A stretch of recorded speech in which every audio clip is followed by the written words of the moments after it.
is Pavlina from Pavlina's Kids Place. I'm on location in Daytona Beach, Florida at the 2012 Home Show with HGTV and DIY Yard Crasher host Ahmed Hassan. Hello. How are you, Pavlina? Good, how are you? Very good, thank you. So we're going to do a little interview here, huh? Yes. Okay.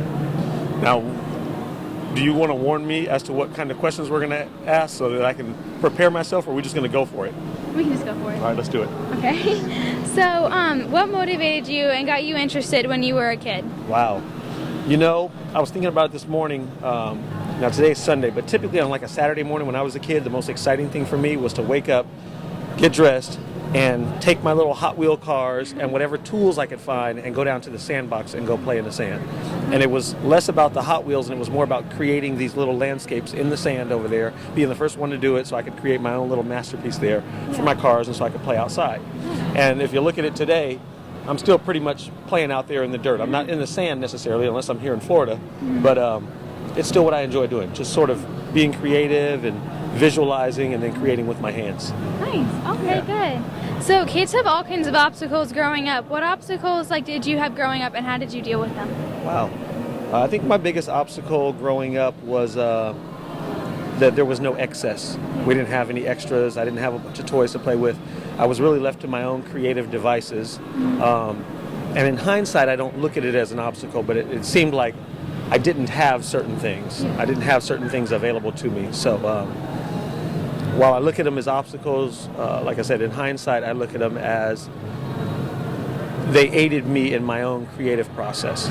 You know, I had to make up toys. We didn't have a lot of toys to play with. We had to sort of make up toys and make up games and a lot of building and construction since I was a young man, and little boys are always like, we make a lot of forts and make our own tools and act like we were superheroes and make all of our own gadgets. So it was a challenge, it seemed like it, but now I can look back at it and say actually that stimulated my own creativity. Yeah.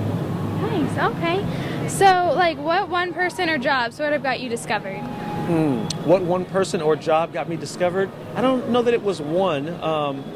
I first got involved with television as a landscaper who got to be featured on a show called Landscape Smart, which was on HGTV, and we shot that in 1999. That was my first television debut, if you would, and from then on, it was a series of accolades and praises from the producers, and people started telling me positive things like, hey, you're really good at what you do, hey, you should be a host, and I'm the kind of person that if you tell me positive things, I latch onto it, and I believe it.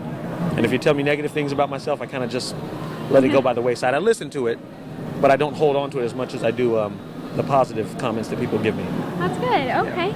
So, do you remember, what do you remember was your most challenging yard to do on Yard Crashers? Wow.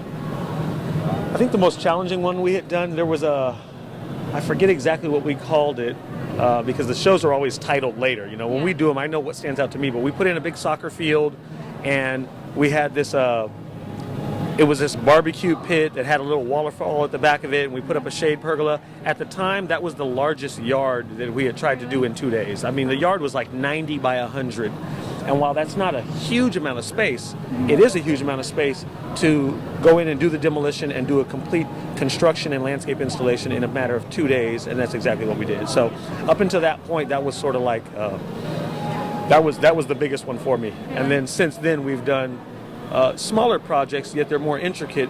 The challenge has always been the 2-day process. I mean, we're doing 2 weeks worth of work in a matter of about 24 to 28 hours because we're typically working 13 to 14 hour work days. Yeah.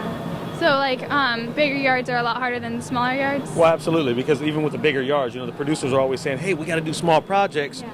But if we go home with someone and they have a large yard, it's no fun to do a little portion of their yard.